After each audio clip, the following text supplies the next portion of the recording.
जो काम हमको मिला है उसे हमको दिल से उस काम को करना चाहिए, क्योंकि परमेश्वर का वचन कहता है कि जब परमेश्वर ने आदम को बनाया और जब उसे अदन की वाटिका में रखा, तो परमेश्वर ने आदम को पहला जो काम दिया था वो काम था, क्योंकि परमेश्वर चाहता था कि आदम अदन की बाग के अंदर काम करे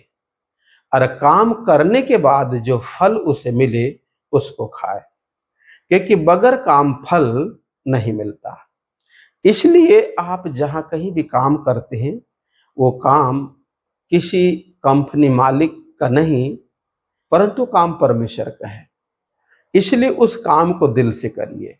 क्योंकि यदि हम सब उपदेशक 9 अध्याय और उसका 10 पद को पढ़ते हैं तो 10 पद में राजा सुलेमान कहते हैं, जो काम तुझे मिले उसे अपनी शक्ति भर करना,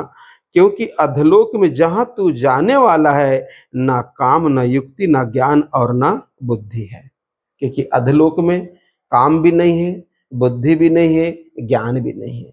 परंतु अधलोक में जो है दुख है, पीड़ा है, समस्या है। इसलिए सुलेमान यहाँ ये सलाह देते हैं कि जो काम तुझे मिलता है उसे दिल से करना, उसे अपना समझ कर करना। हाँ मेरे प्रियो, और जब हम उस काम को अपना समझ कर करते हैं, दिल से करते हैं, तो वचन कहता है हम परमेश्वर की एक आज्ञा को मानते हैं, क्योंकि उसने पहला मनुष्य को भी काम करने को ही अदन के वाटिका में रखा था।